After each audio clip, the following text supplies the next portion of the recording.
terceiro ano, vamos voltar aqui para o nosso segundo momento com história. E quero que vocês abram aí, por favor, na página 56, uma pequena revisão da aula passada. Que na aula do dia 9 de setembro, vimos aí o que são capitanias hereditárias.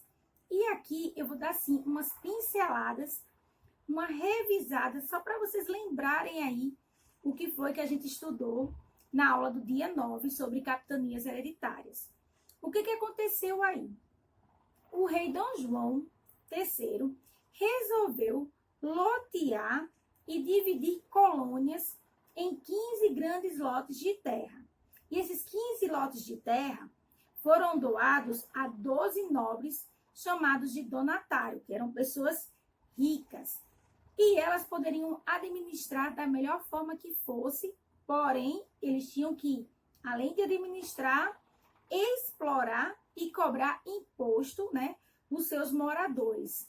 Sendo que muitos sofreram represária aí dos índios, porque muitos foram resistentes e lutaram, né, para que não fosse ocupado esses lotes de terra.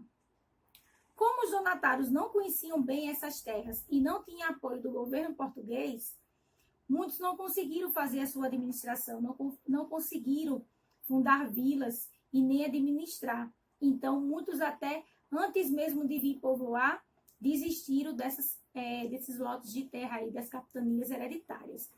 E um outro ponto é que eles não podiam vender, porque hereditárias eram passadas de pai para filho, e assim ia passando por várias gerações. Então, aqui, vocês vão perceber no mapa, como a gente leu na aula passada, o nome, né, das capitanias hereditárias que foram aí divididos, né, os 15 grandes lotes de terra. E baseado nesse texto e no que aprendemos na aula, eu passei a atividade para casa da página 57. E hoje eu vou trazer para vocês aqui a correção da página 57. Quem fez está de parabéns. Quem não fez, aproveite para fazer agora. Quem errou, pega a borracha, apaga, conserta e tá tudo certo. O importante é o aprendizado. Como eu já falei aqui, eu não quero quantidade, eu quero qualidade, ok? Então vamos lá.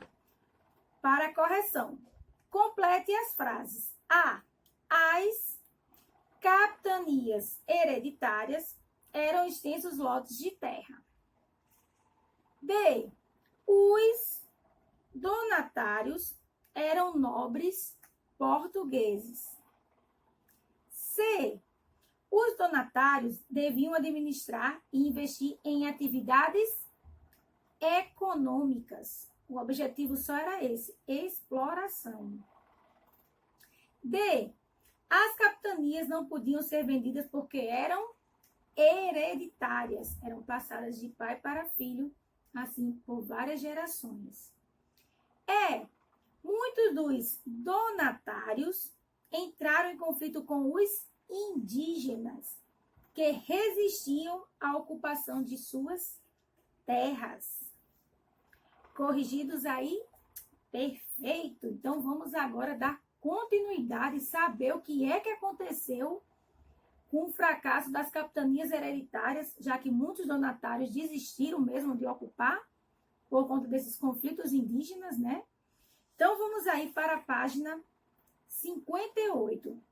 Depois das capitanias hereditárias, surgiu o governo geral, que já foi uma outra forma de administração aí, que surgiu, já que o projeto não deu resultado aí das capitanias hereditárias. Então, vamos conhecer mais esse projeto e já aproveitamos e resolvemos a atividade para fixar o conteúdo, tá bom? Então, vamos lá comigo, que agora senta aqui, lá vem a história.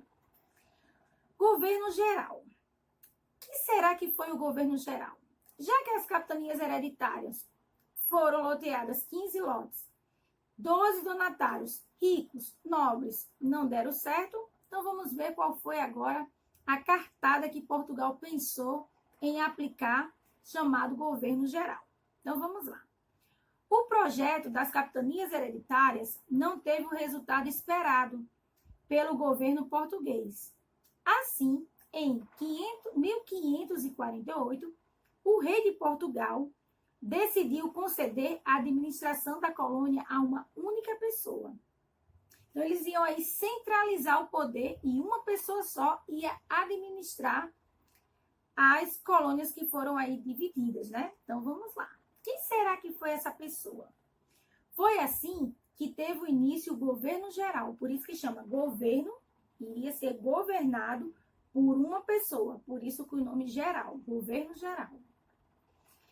A convite do rei Dom João III, Tomé de Souza, esse rapaz aqui, ó, o Tomé de Souza, tornou-se o primeiro governador geral do Brasil. Ele tinha a tarefa de comandar todas as capitanias, defender o território de invasão, né, de pessoas aí que estavam todas de olho para também tomar posse e explorar as riquezas da terra. Gente, sempre foi colônia de exploração, tá certo? Em seu governo foi fundada a primeira capital do Brasil, São Salvador. Ainda tem muita história aí para frente, aqui é só o início para vocês entenderem aí o que foi que aconteceu no governo geral.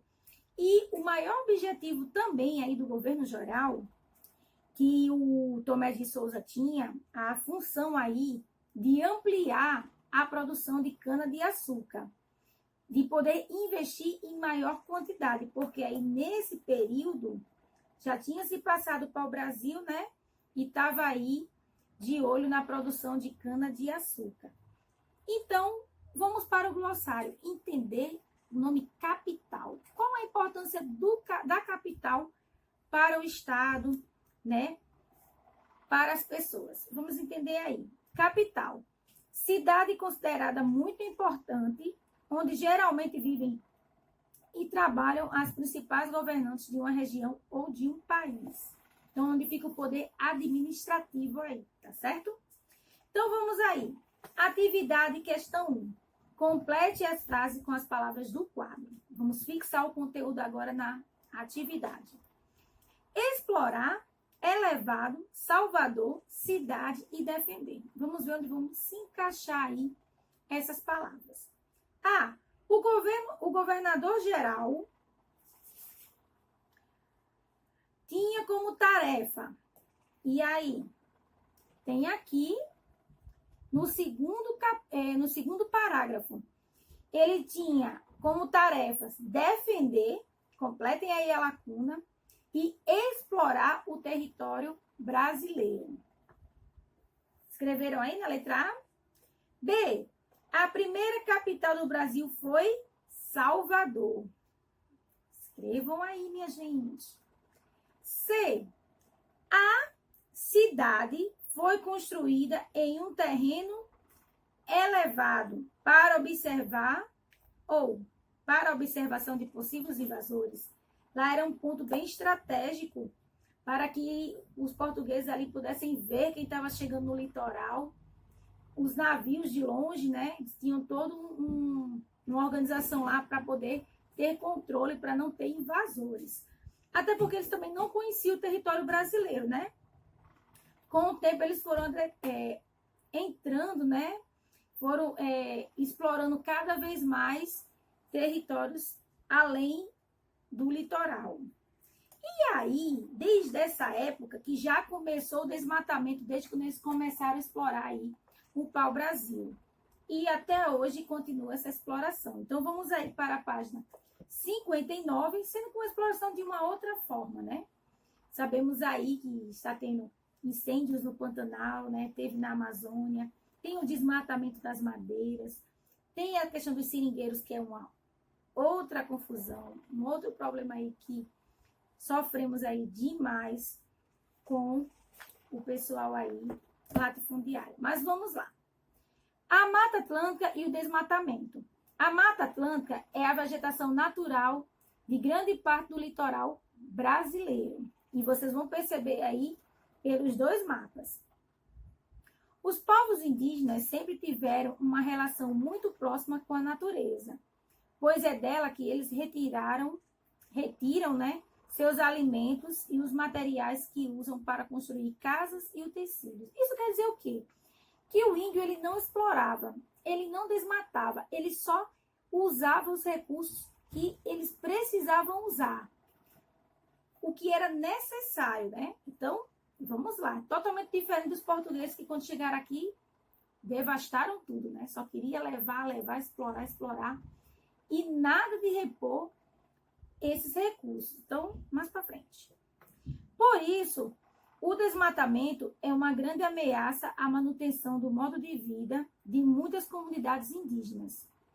Observe no mapa a diferença entre a cobertura original da Mata Atlântica e a distribuição atual dessa vegetação. Então, vocês vão perceber que no primeiro mapa, Mata Atlântica em 1500, era toda coberta o litoral aí do Brasil. Vocês estão vendo aí? Já a Mata Atlântica, nos dias atuais, olha a diferença. Quase não vimos ela. Isso aí foi exploração, tanto no período colonial, como acontece nos dias de hoje, né? Pronto, esse incêndio que está tendo no Pantanal. Uma grande área foi devastada. Muita fauna, muita flora aí foram queimados, né? Morreram. E aí vai ser um prejuízo grande para correr atrás, para poder conseguir voltar, né? Ou pelo menos conquistar uma boa parte aí, replantar. Vai ser complicado. Então, é o que aconteceu aqui nessa época. Então, vamos lá. O que aconteceu com a Mata Atlântica ao longo dos anos? Ela foi o quê? Diminuindo. Ela foi praticamente sumindo, né?